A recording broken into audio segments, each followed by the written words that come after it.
Okay, well, we want to start on time to respect everybody's evening because I'm sure you've got better things to do, but not really, because this really is important. And you know, it's kind of one of the passions of Rotary. But I'd like to welcome you this evening to District 5960's Global Grants Workshop. And as you know, we started these a few years ago to really focus on global grants.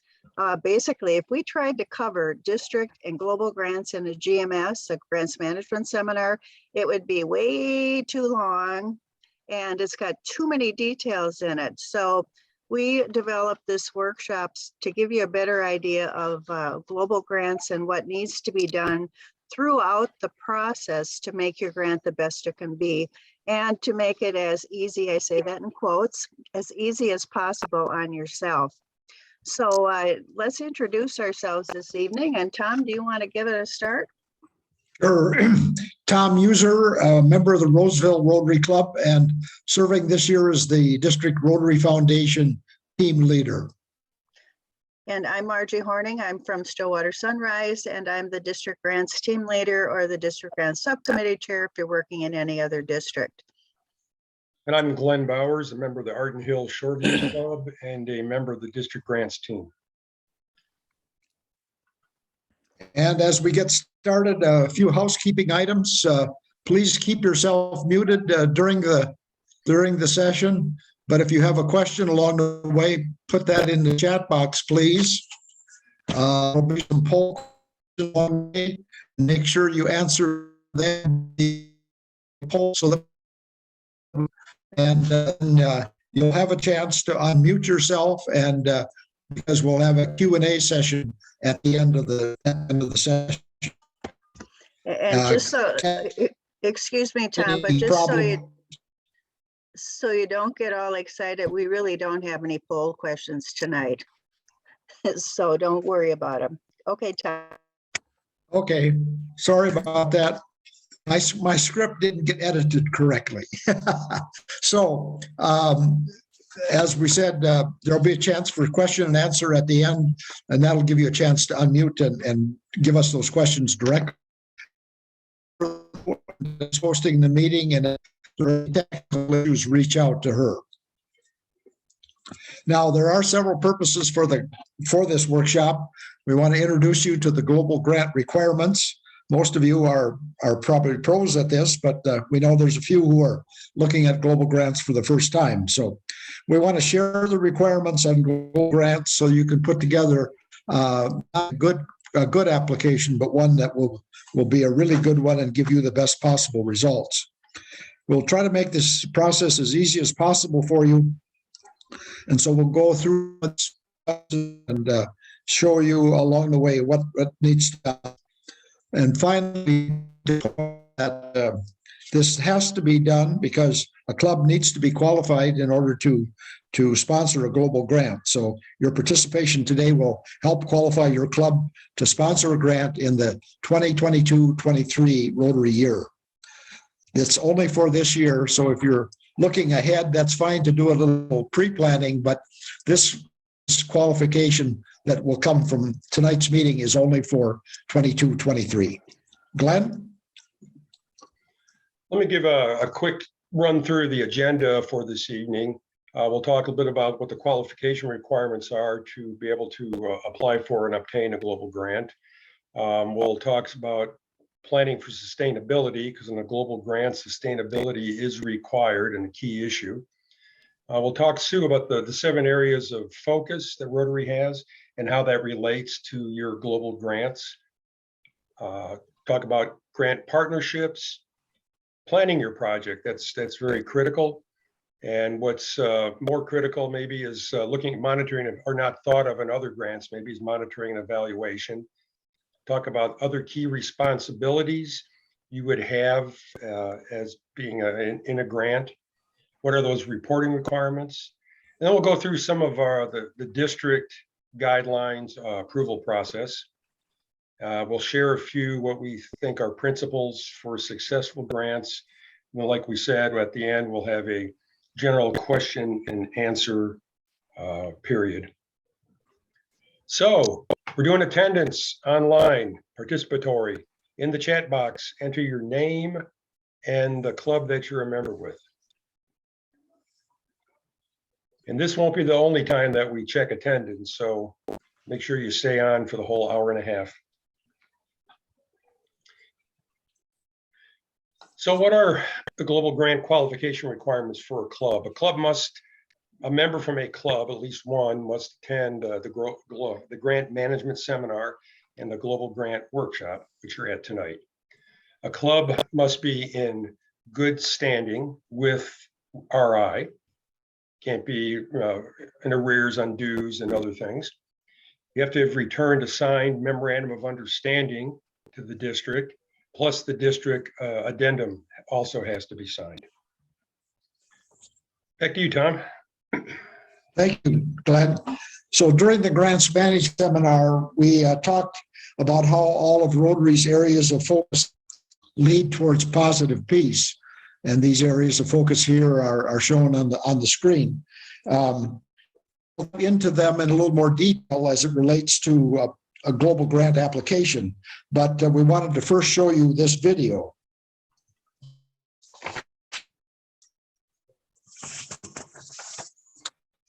Even though the video only covers the 6 areas of focus, I think you'll agree that as Rotarians, we have enormous opportunities to make a difference.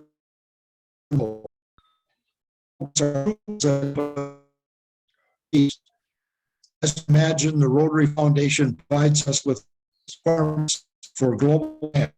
These are also identified in the highlight them now. So that's the big. Tom, you're breaking up.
Margie, it's all yours.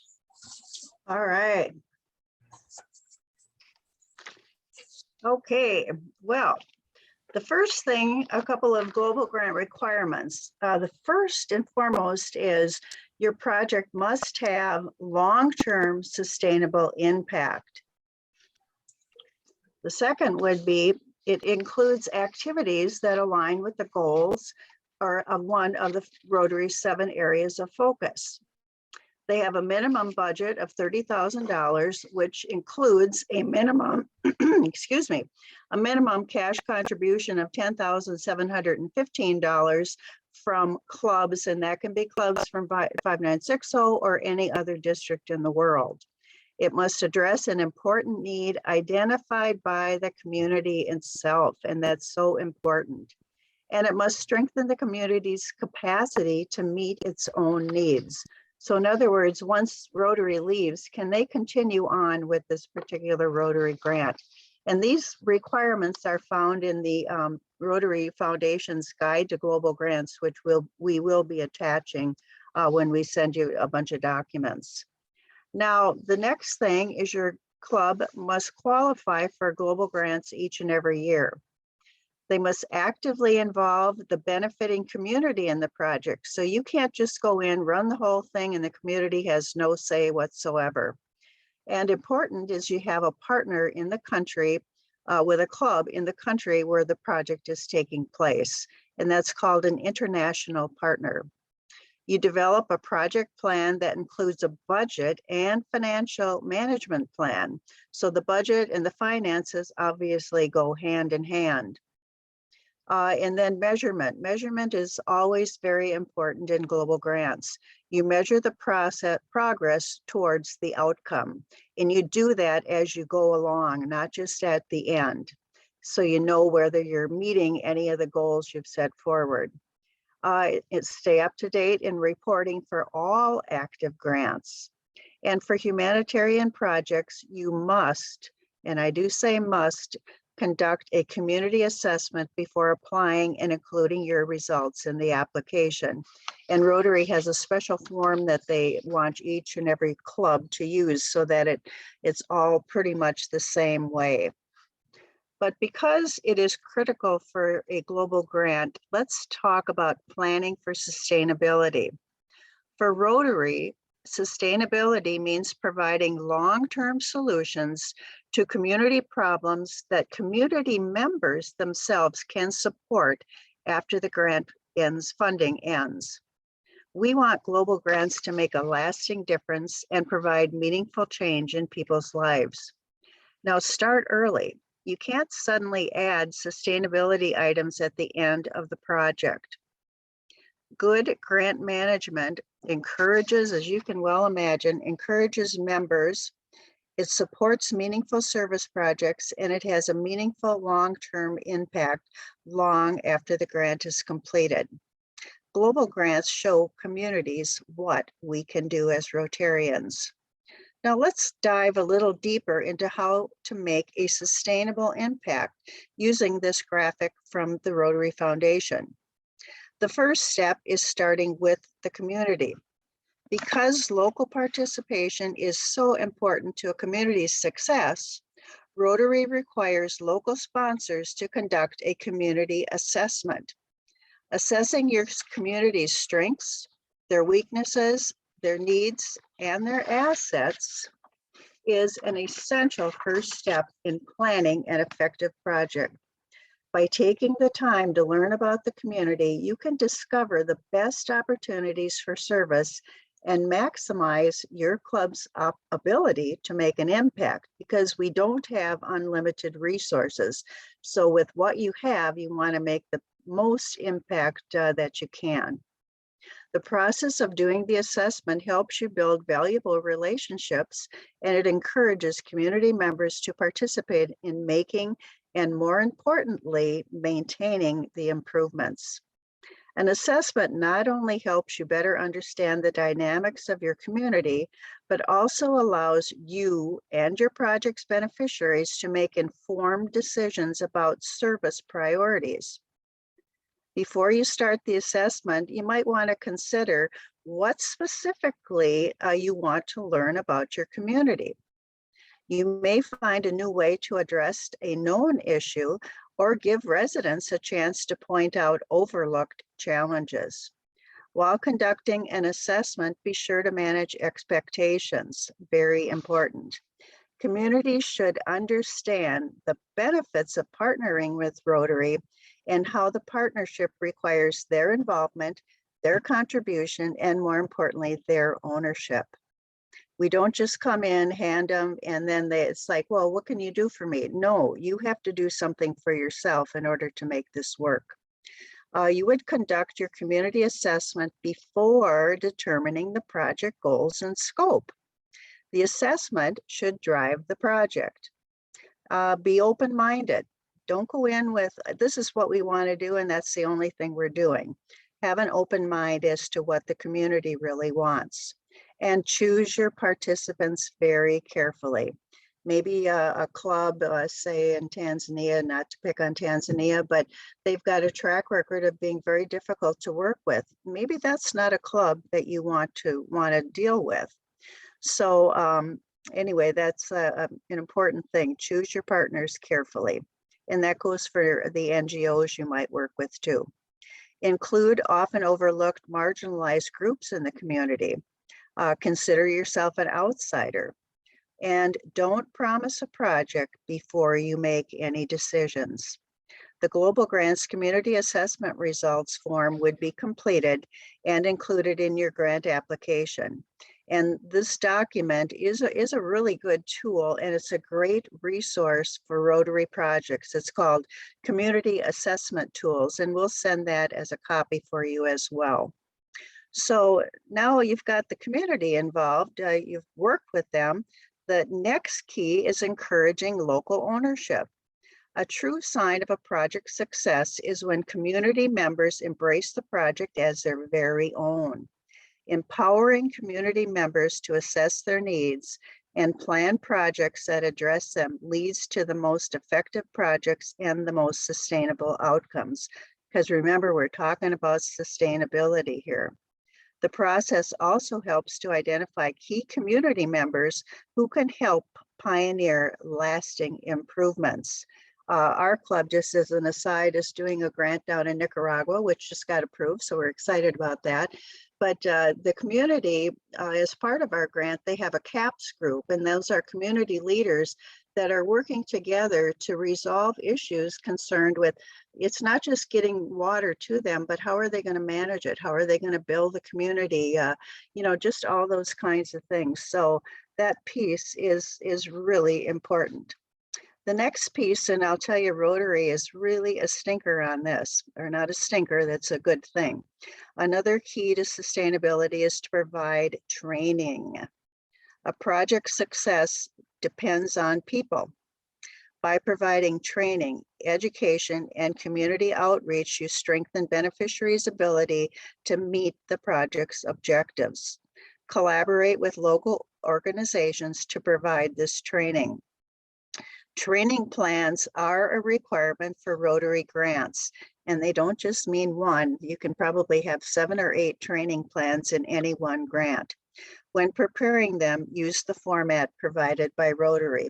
Any other format, and they'll ask you to redo it. So we can send you a copy of that as well. Now, along with the training, as you can imagine, buying local would be significant for the ongoing life of the project. Purchase equipment and technology from local sources whenever possible. And more importantly is to make doggone sure that spare parts are available locally. Because if something breaks down and they can't get the part to have it repaired, that really kind of destroys the whole project. Build capacity so that the community members can operate, maintain, and repair the equipment on their own. And that's where that training plan would come into play.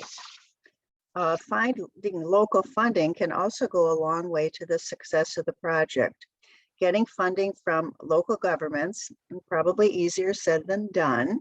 Hospitals and companies and other organizations integrate your project into the local community and support your project's long-term success. So finally, measuring your success, and we talked about that as an agenda item. Rotary does require measurement. Measuring your success is a key to the project, because as people putting all this work in, you want to know, is it really going to be successful? You first gather data before you begin your project to determine where you're starting from. Then include clear, measurable outcomes in your project plan. Decide how you will collect the data throughout your project and afterwards.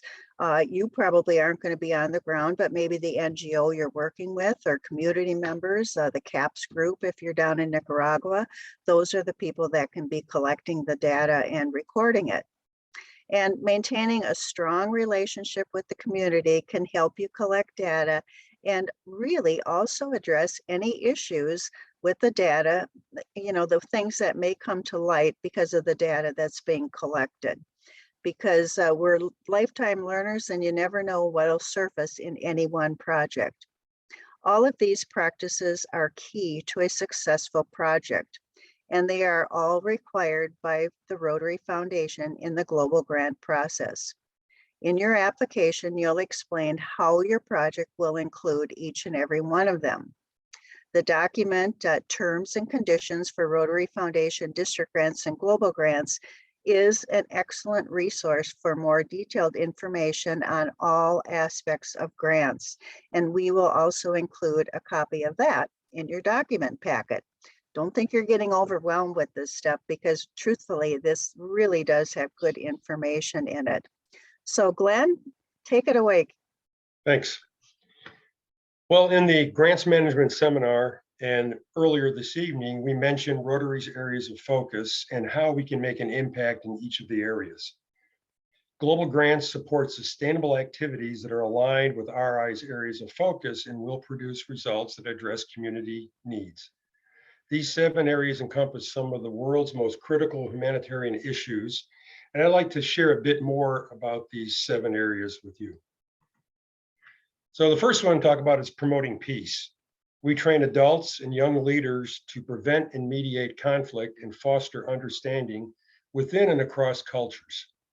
In 2017, the Well-Being for Kids Ukraine project was organized by the Poland-Ukraine Committee.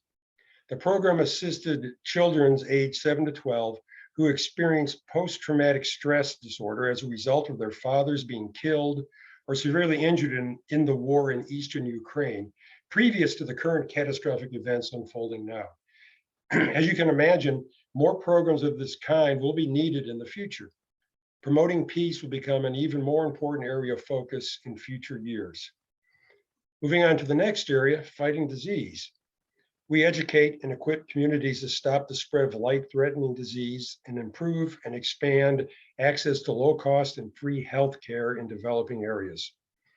Here, a healthcare worker is talking to a woman and vaccinating her child during a door-to-door campaign in Pakistan.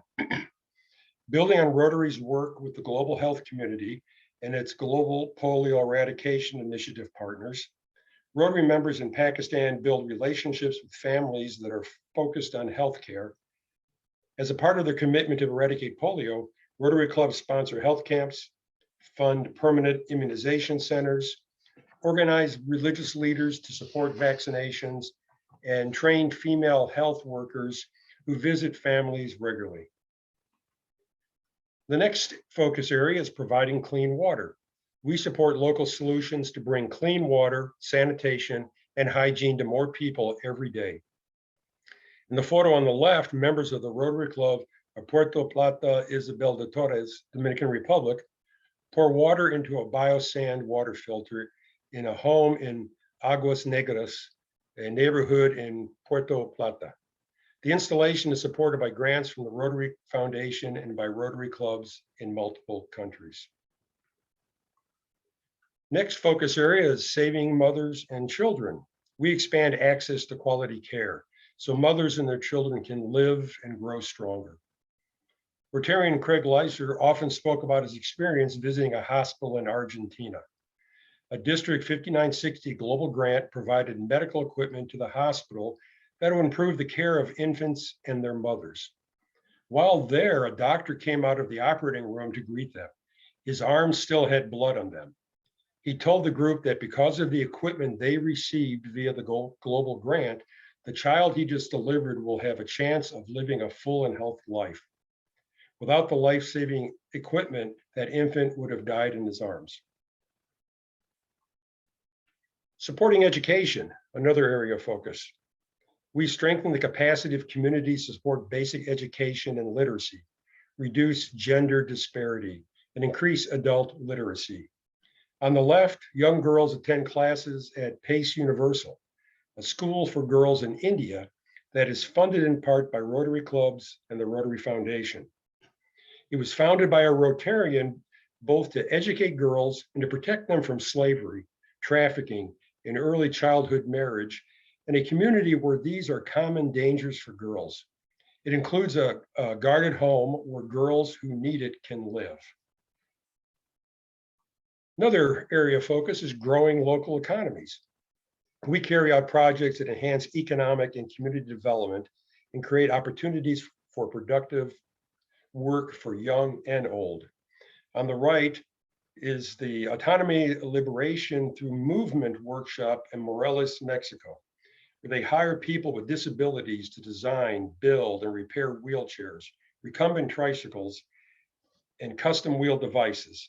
which it then sells at low cost to disabled people throughout the state of Morelos. A global grant made this possible by paying for equipment, training, education, and outreach. And the newest and final is, of course, protecting the environment. Members of Dutch Rotary and Rotary clubs partner with Plastic Whale to remove plastic from canals in Amsterdam. Plastic Whale is a social enterprise that removes plastic from waterways worldwide and creates usable objects from plastic waste. Rotary members are tracking environmental issues the way they always do, coming up with projects, using their connections to change policy, and planning for the future. Tom. Thanks, Glenn. So how do the Rotary's areas of focus fit with global grants? Well, as we've already said, a global grant application must align with at least with one area of focus. We would suggest that you not be an overachiever and try to work 2 or 3 areas of focus into your project. Keep it focused on one, but that really will show as you conduct that needs assessment. The Rotary Foundation strives to process grants efficiently and ensure the quality of a grant-funded project if we continue to sort of follow their rules, if you will. So getting acquainted with the areas of focus policy statements will help you plan your project. Understanding the policy statements will show you which areas of activity are available. Ask yourself this: will the activity help achieve the goals of the grant? One example of an activity we thought would fit nicely into several areas of focus: building eco-stoves or indoor stovetop projects. By reading the areas of focus policy statements, it was found that eco-stoves are not eligible for global grants. Why? Well, we don't have an answer for that. My advice would be to review what is eligible and ineligible for each before you jump into planning your project. RI has provided us with guidelines for each area of focus. All global grant activities are required to align with one of those areas of focus. These guidelines state the specific goals for each area of focus. The activity should have a direct impact in the area selected. Don't focus only on outcomes. Concentrate on the main activities. Look for capacity building, training, and educational opportunities that will make your project sustainable. All grants must comply with the policy statements related to the intended area of focus. Most importantly, the RI staff looks to see if your grant fits into one of these areas by using the policy statements. So becoming familiar with them is critical during all phases of your grant journey. We will include a copy of this areas of focus policy statements in the packet of documents that will be mailed to you. Glenn? Global grants aren't designed to be done alone. And partnerships are not only important, but are required. After all, it isn't one of our core values, building goodwill and better friendships. To apply for a global grant, 2 or more Rotary clubs must work together. The host sponsor is the partner in or near the community that's implementing the project. The international sponsor, and that's usually us, works with the host sponsor, but it is located outside the host sponsor's country. The roles of the host sponsors: they initiate the project. They conduct the community assessment. They manage the project implementation and its budget. And then they receive the project funds. Now, on our side here, the international sponsor, the roles include providing financial assistance, technical support, and other types of guidance. And then it helps with remote assistance, things that can be done remotely that may help the project, as well as the potential of participating in service during site visits, as your club members may go to visit this international location. Now, together, both the host and the international have some joint responsibilities. Most must be qualified to participate in a global grant, like we discussed earlier. Together, develop a project plan. Have project committees that collaborate with each other. Partnering with cooperating organizations like NGOs, community groups, government entity, if that's needed. And then submit the project reports to the grant center. If you work with a cooperating organization, both clubs and the organization must complete a cooperating organization memorandum of understanding. Yes, one more document you have to deal with, but something that's critical. Although other organizations and volunteers may play a large role, the project sponsors are ultimately responsible for the outcome of the project. So as Margie said, choose your partners wisely. Now let's talk a bit about what goes into planning a global grant. The plan should be developed by both sponsoring clubs collaborating together. Create a timeline for all tasks that need to be completed to execute the project. Work as a team. The host and international sponsors each have a project committee of at least 3 Rotary members. Work together to make sure you're meeting your goals and following your budget. Plan for continuity. Identify roles and decide who's going to do what. Avoid conflicts of interest, and even the appearance of a conflict of interest can interfere with the success of a project. Get expert advice. You may have members of the partnering clubs. There may be some qualifications there within the membership. You have a water project and you have a civil engineer. Might be somebody you turn to for help. There's other cooperating organizations out there that have technical expertise and resources to help you with in the project. There are multiple Rotary action groups. One of them may have direct help to your type of project. And there's other type of technical advisors available out in the world. Identify measurable outcomes.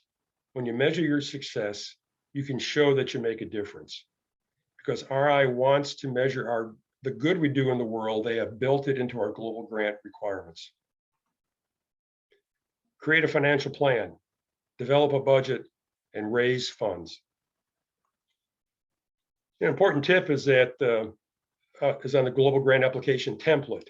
The template will walk you through the information you'll need to supply to RI. As you may probably know, the actual application is done on RI. This template helps you prepare for it.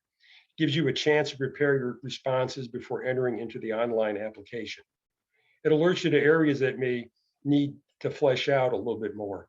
They have the right information for the grant application. And you work on answering all questions clearly and concisely. So once you plan your project and it's approved, it's time to implement the project. It's crucial that you implement your project according to the approved project plan. As you carry out your project, keep reviewing your project plan with your project committee and team. Make sure that you're on track or if there's any deviations that need to be noted and approved. Communication is the key to having a smoother implementation of the project. Communicate often with your partnering district, partnering clubs. Global grant sponsors, humanitarian projects, and vocational training teams must incorporate monitoring and evaluation measures within the area focus section of the online grant application. So, what do we need by monitoring? Monitoring is the continual process of collecting specific data. It uses the measures and benchmarks you outlined in your grant application to track the progress of your grant. And then evaluation. What that means, it's an assessment of how well your project is achieving its objectives. So in steps for monitoring and evaluation in your plan, is you have established clear project goals and identify applicable project-specific measures. Add only measures that clearly link to specific goals. Establish baseline data and the methods you'll use to collect data. You need to know where you're starting from to see where you're going or where you end up at. Submit the plan as part of the online application.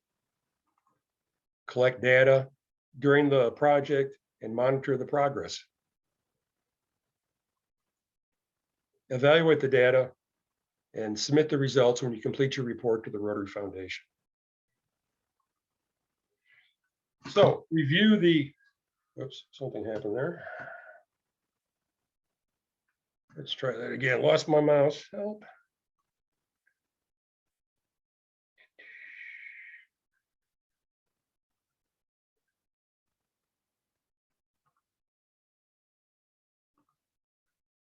All right, there we go.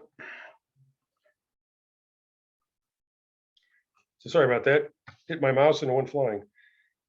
So review the global document grant monitoring evaluation plan supplement for more information. You'll get this emailed to you in the packet of information we're telling you about. The document has a list of measures for each area of focus. You will also find a glossary of Rotary Foundation standard measures that explain exactly what each word in a measure means. For example, adult. Rotary defines it as an individual over age 18. So kind of think of your monitoring and evaluation as a circle. You do your monitoring and evaluation process, and that leads you into maybe finding issues that need resolution. You learn from the process. You learn from maybe what you might have done not quite right and what you can do better in the project or in the future. You share this information with your team on the project, but then also in your report that then will be shared more broadly within Rotary. And then the process begins again. It's a continuous improvement process for those that may have done that in their work life. Financial transparency. It's key to the project. Like we talked about in the grants management seminar, keeping track of the money, you're stewards of it. You have the financial management plan that you developed during the project planning, and it helps you keep track of grant funds, promotes transparency to all, safeguards against misuse, and facilitates reporting. One thing you have to do with a global grant, you have to open a bank account that is used solely for receiving and dispersing grant funds. And Rotary really wants you to not make money on that. Grants are not intended to produce interest income for clubs. So keep grant funds in a low interest or non-interest bearing account. You make some money on it, it's got to be used on the project. It doesn't fit your budget, so problems. So other things of importance that you need to remember. Follow local laws. Transfer disbursement of funds. After your grant application is approved, your club must complete the payment requirements outlined in the approved notification. Keep strong financial records. Retain documents. These include things like all grant correspondence, including emails, beneficiary documentation, including community assessment and the cooperating memorandum of understanding, vendor documents, quotes, contracts, and grant-related documentation, including receipts and invoices, bank statements, inventory, those ever-important photos of the activities, implementation, and the clientele you're serving, and all those great things you want to have to tell your story. So reports, important. You get the money, you got the project, but you keep track and you need to report what's going on. A project report is due to Rotary International within 12 months of receiving payment, and every 12 months thereafter. Reports will ask for information on all aspects of your project as well as its outcome. Reports also require invoices, copies of check payments, and bank statements, which is all part of good stewardship. Rotary asks for grant reports to ensure good stewardship, but also so that they can show how they, that metric, the measurement, we are impacting people, we are improving communities with the funds. And importantly, Your reports, your annual reports, your final report are submitted to the Rotary Foundation and not to the district. So Margie. All right, good job on those reports because they are really, really important. Well, now we'll go into a couple of things about global grant guidelines. Well, a few years ago, before COVID, we instituted some new global grant approval and progress guidelines in our district. Because over the past several years, we were seeing, and we still are, a few things happening. First, grants weren't moving very quickly, so our DDF was not being put to the best use. In a few cases, we had committed DDF to grants that not only took a long time, but ultimately fell through. So our DDF was reserved for really no reason. Second, we haven't had any guidelines with regards as to when clubs can apply for a global grant and use the DDF. So it had become a first come, first serve type thing. And we, the grants team, did not think that was really fair to all concerned. So now, as a team, we came up with a set of guidelines and we hope to alleviate some of these issues. The goal was to establish clear timelines and expectations for global grants to ensure fair allocation and the prompt use of the TRF funds. Applicability. Guidelines apply to any global grant for which District 5960 has been requested to contribute $2,500 or more. So in other words, if your club wants to join another district that has a great grant going and you want to get matching funds from District 5960, you can do that. And by attending this workshop, we can contribute, or you can ask for more than $2,500. Anything under that, you didn't need to be at this workshop, but I think it's good to know all about the grants. So I'm glad you're here. Uniform deadline. All global grant proposal submissions this year are due by May 20th. Now, don't get all revved up and think, oh my gosh, I don't have time to do it. Yes, you do. All proposals will be presented for a review at a special global grants presentation meeting on June 3rd. And, you know, this is very similar to the process we've been using for years with district grants. And a few years ago, the first one we had in June, or we had it in September, and now we've moved it to June to make it more in line with our Rotary year.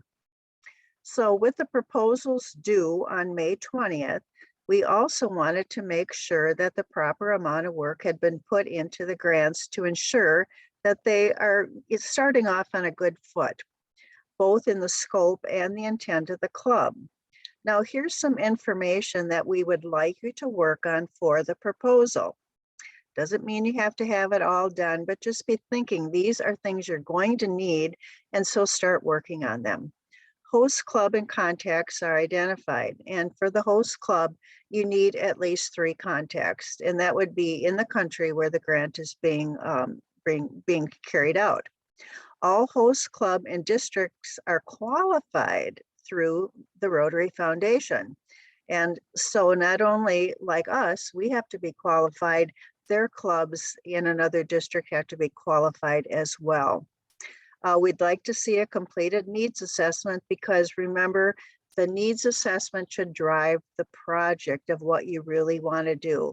What does the community need? What do they want? And what can they really get behind? Beneficiaries of the project are identified. That's pretty easy. The Rotary area focus is identified. And like Tom said, don't be an overachiever. The very first one we had, I can't remember who the gentleman's name was, but they had 6 areas of focus and he chose 5, and then he had to come up with all the qualifiers for it. And believe me, it was quite a big job. We didn't do that again. So don't be an overachiever on that. An explanation of grant sustainability. How will this grant be sustained? How will the community be able to manage this after we are gone or the grant funding has been used up? Training plans, training plans, training plans. I've had more questions from RI people with people doing global grants on training plans, not having enough of them, not being clearly defined. So that's an area you really want to spend some time on, is to have all kinds of different training plans, because Rotary really thinks that's important, and I do as well. You want to have a preliminary budget. You're working on it. Preliminary financing, and this would include the DDF, the district designated funds that you will be requesting, and a preliminary fund dispersal plan. Who's going to handle the money? Now, we didn't talk about this, but the amount that we will have available for global grants will be probably at least $92,000 this year, and it might even be a little bit more. We haven't quite gotten that all worked out yet. So there is a considerable amount of money available for those of you that are requesting global grant funds, or DDF for global grant funds. Now, along with establishing these uniform submission date, which is pretty easy, we have put together a progress reporting timeline to ensure that the grant is moving along. Without guidelines, the process tends to slow down unnecessarily. So these guidelines should help create a sense of urgency to get towards completion. Now we're looking at October 1st for this year. That'd be October 1, 2022. The application should be fully entered in the TRF grants portal in draft status. A global grant ID number would be issued, and at least 25% of the funding would be committed. That would be the ideal situation. Then on January 1st, we would like to say the application is now in authorizations needed status. That means that all of the club presidents, the districts that are committing DDF, have all signed off and said, yep, we will authorize the use of our funding for this particular project. And so we'd like to see that January 1st, and the commitments that you have 100% of the money that you need for the club funding, or for the project funding, excuse me. And then April 1st, which is coming up on Friday, but of course this would be April 1st, 2023, that it would be approved by TRF, and all the funding would be complete and all of their questions answered successfully. Okay, that's a perfect world, but let's talk about some consequences. And then we're going to get into don't get worried about it. So what happens if you miss one of the milestones we shared on the previous page? Failure to meet April 1 milestone results in revocation of DDF. Failure to provide progress reports may result in revocation of DDF. The grants team has discretion to provide extensions. So in other words, if there's absolutely no response from somebody that the district has committed DDF to, and we've tried and tried and tried, we could as a team say, we're going to pull the DDF because this is not, nothing's happening. So far, that's never happened. As for ongoing reports, they are due as required by the Rotary Foundation. And Glenn talked about it. They're 12 months after funding, and each 12 months after that. And I would like to say, if you get to that point where you're approved and your funding is in and everything, which we've had many, many grants in our district do that, start thinking about your report. Start pulling together those financial things or keeping them, because you can't come to, oh, the report is due November 30th and it's November 25th. You're not going to be able to get it in on time. So, be thinking about reports as you move through your project. And if you're delinquent on a report to the Rotary Foundation, your club would not be eligible to sponsor a new grant. That would be either a district or a global grant. And, if you think about it, because of the timing, this means that you're really 2 years behind on a report. But it also, if we have a lot of grants that are delinquent in their reporting of global grants to Rotary Foundation, our district can be nicked and they won't give us any more money either. So, so a club's inability to do a report can really have severe consequences for the district as well. And that means all the other people wanting global grant funding. Now, the DDF, district designated fund allocation, that's the important thing. Since all grant proposals were reviewed at the same time, it will make a smoother to allocate the requested DDF to your proposals. And I think it's more fair to all concerned in the four-way test. And this, of course, will be done by the grants team. During the grants management, I mentioned the issue that we, over the past several years, have had more requests for funding than we've had money available. So we've had a shortfall. But, and that's not a bad thing because it means we've spent down our DDF to do good in the world through global grants or Polio Plus or scholars. That would be pre-COVID, of course. But at any rate, so if we, have that similar situation this year, we will be using the same criteria that we use for our district grants, and we want to make it fair to all concerned. And so we've got a matrix that we use. The guidelines for progress reports and the consequences show you what global grant process would look like in a perfect world. And of course, we know right now we do not live in a perfect world. But the global grant process has been adversely affected, like many things, by COVID-19, specifically funding difficulties due to cancellations of in-person fundraising events for the clubs, and the global supply chain issues causing difficulties in obtaining those supplies, and also the escalating prices for them.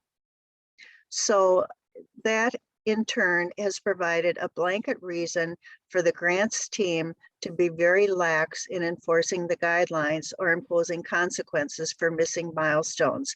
So we're not going to be like the Gestapo, but truly, when you're doing this, if you can get things done in a timely fashion, it will help to have that project create a benefit for the community that's being benefited by it, rather than dragging your feet. And sometimes you have to, but it's best if you can keep that project moving ahead. You're going to get to the end and be able to see the impact that the project is providing.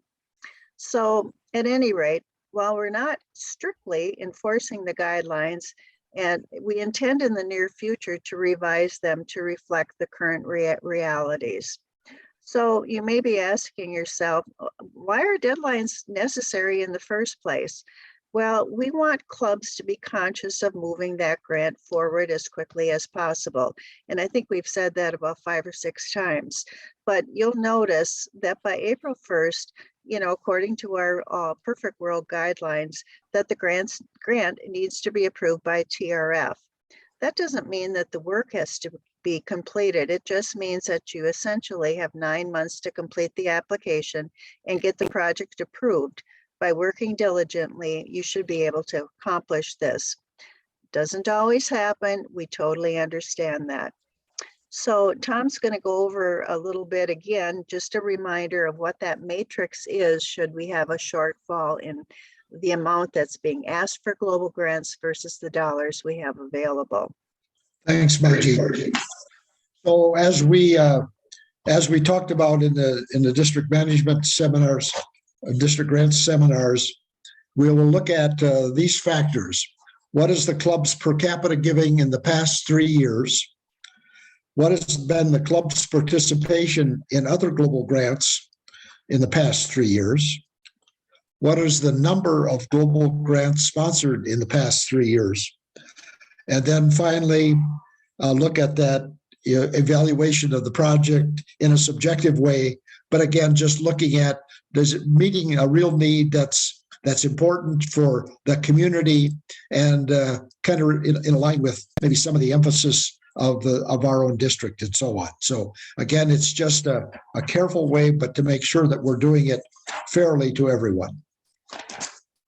All right. Well, I'm sure many of you, your head is spinning and you're thinking, holy cow, what did I get in for? But we've covered a lot of information in a short amount of time. But don't worry, you do not have to go through the global grant process alone. There are plenty of tools and resources to assist you. As we mentioned throughout the workshop and the grants management seminar, when you first bring an idea forward, you'll be assigned a mentor. Our mentors are part of the grants team, and they will work alongside you during the grant process from beginning to end to help make sure your application is put together correctly and that the full grant process goes smoothly. Many of us have worked with many other clubs, and we know, okay, we know Rotary is going to ask for that, so let's strengthen that point and, and get that done before you ever submit anything. So second, we have, and Jim Hunt happens to be on, a District International Service Chair, a DISC, that can help research any special requirements in a country, identify a club or district on the ground that may be able to assist. So you've got Jim handy dandy, the DISC, to help you with those issues. We also have our quick reference guide that provides a lot of good information about the grant process.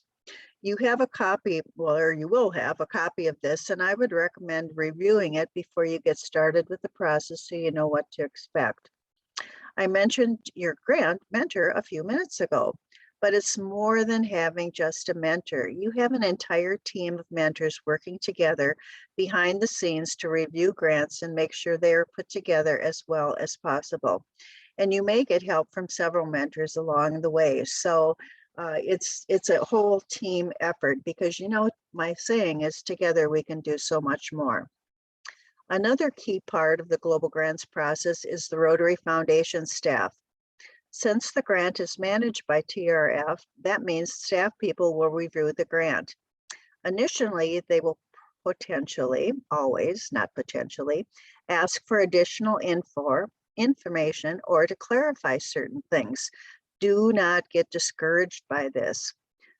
They are really trying to help make sure that the project fits within the TRF guidelines and has the most impact possible. Along the way, you'll be able to ask them for guidance regarding the implementation of the project and the reporting of the grant as well. And let me stress this over and over again. They want this grant to be successful, and their work helps to accomplish those goals. So, one of the things is if they ask you a bunch of questions, get right on it and answer them the best you can. Say, hey, can we set up a Zoom meeting to go over some of these things? I don't quite understand what you're getting at, or here's what we're doing. Maybe that answers your question. We did that recently with our grant, our global grant at Stillwater Sunrise, and I'll tell you, it was so helpful. And you also get to see the person that's really working hand in hand to make your project go through the all the things that RI has you do.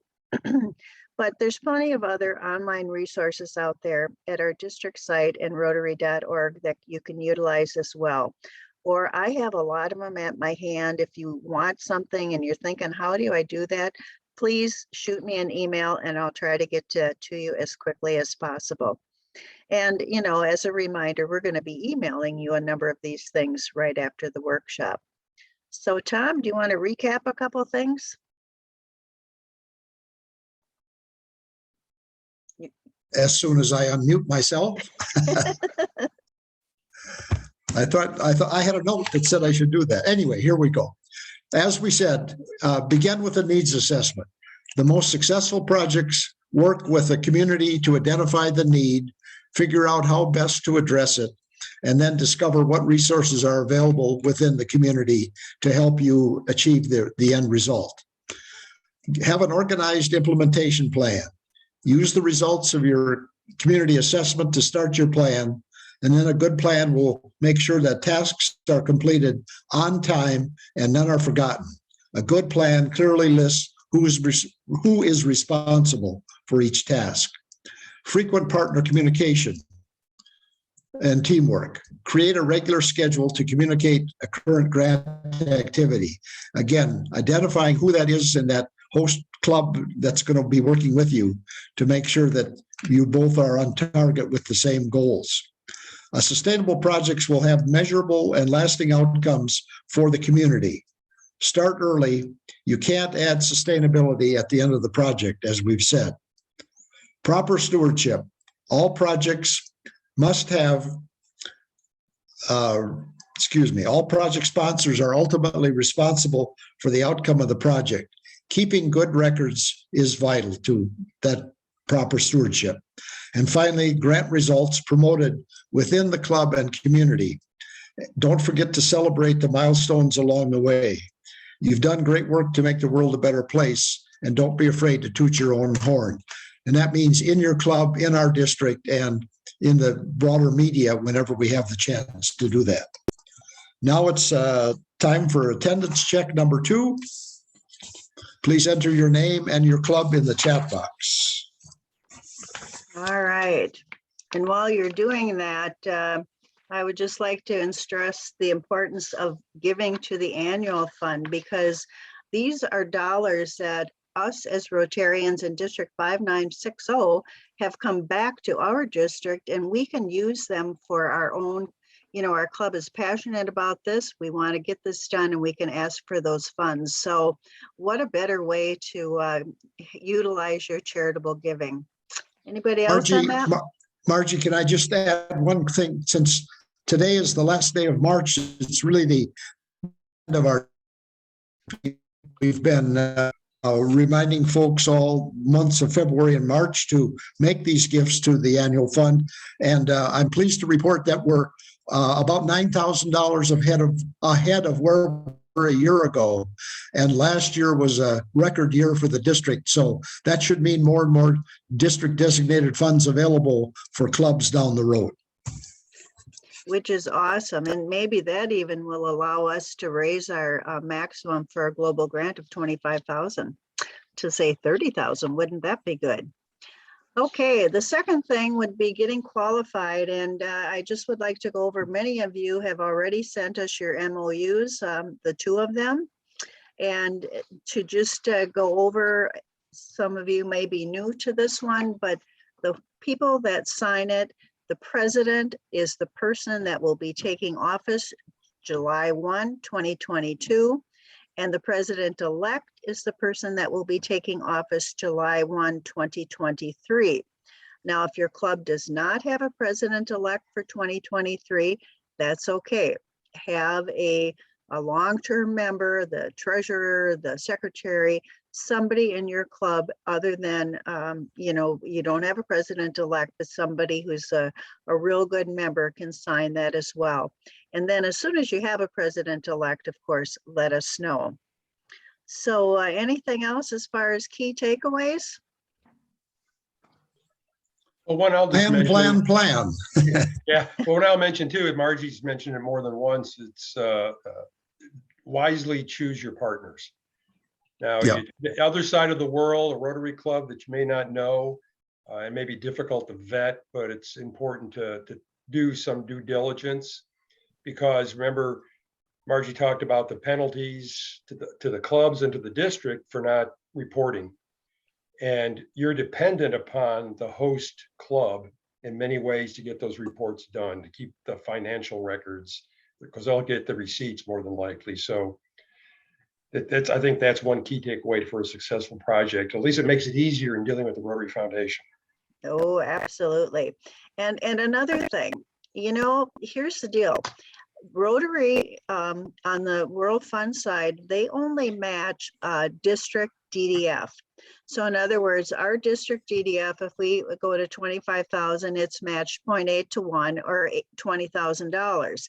Now, if you get other districts involved to give their DDF, and I'll point out that Guatemala Literacy Project is they are experts at that, doubles your money just in a short order. So if you are thinking about that, get your feelers out right now to other districts, because many districts like us, split their money before July 1, or in other words, they spend their money or allocate it. So if you can, you have another district that or somebody you don't know, I mean, it's kind of that good old boys thing. Well, I didn't mean to say that. That isn't what I meant at all. But, if you know somebody who's a mover and shaker in the district, say 5950, and ask them if they'll help you fund your project, because we have great projects just like many other districts. So, start early on that. That would be a suggestion for really ramping up your fundraising quite rapidly. So other than that, do we have any questions or comments, anything like that? Just be sure, maybe we'll go back to gallery view, do you think?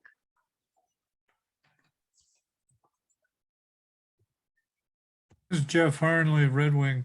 I have a question about, the host club being qualified. How do you know that the host club is qualified? Well, one of the ways, and that's a difficult thing, Jeff, is first of all, you can ask them, and they can let you know. Other than that, we have a list of all of the district, foundation chairs from around the world, and contact them to find out, is that club qualified or not? But a lot of clubs that do get involved in global grants in their country, they are qualified each year. But at any rate, we can help with that. So if you're thinking about a club, we can put our feelers out and, see what we can do to find out about that. Okay, thanks. Okay. And we don't do work in Cuba. I know that disturbs you, but so anybody else have any questions? I have a question. Sure, Michael. You said something about the money, the fundraising section of the last slide. I've got double microphones going here.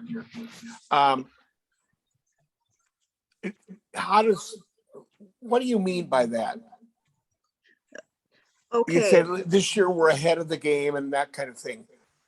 Where does that money come from? It came from each and every Rotarian that in our district that gave to the foundation. Because if you think about it, we give to the foundation, we give to the annual fund, and RI holds that money for 3 years and they use it for management costs. After 3 years, basically 50% comes back to the district, our district 5960. 50% of what we gave 3 years prior comes back to us, and we can use it for global grants and district grants and Polio Plus, etc. But so that is money that we have and we can allocate. And then the World Fund gets the other 50%, and that's where they do the match of 0.8% to any of our District 5960 DDF district designated funds for a global grant or a project. So Does this include money given to what's the one Rotary members give like $1,000 and get a certificate of some sort? sure, yeah, that would Yes. be if they give to the annual fund. Yes, it's money that goes to the annual fund that comes back to us. So What's the name of that thing, the founder of Rotary? Yeah, Paul Paul Harris. Harris. Paul Harris, yes. Paul Harris Paul Fellow. Harris. So Yeah, if my wife and I were to give money to Paul Harris, that would be money that would count. yes, Michael, it would have to be designated to the annual fund as opposed to Polio Plus. I mean, you can earn your Paul Harris Fellow by giving to either the annual fund or the Polio Plus. But in terms of what we're talking about tonight, to have money to apply for global grants, it will have to have been designated to the annual fund. Thank you. And that's the same for all the 500 plus districts in the world. They get their money back too, to be able to utilize within their districts for 50% at maximum. At least 50% has to go in our little piece of the pie, has to go to global grants. And so we have to split it 50-50. So that's when I said we probably have 92,000 plus to be able to utilize for global grants this year. So any of you that are thinking of coming forward, hopefully we can fully fund each and every one of your requests. That would be my best wish. So other questions? Lois, do you have a question?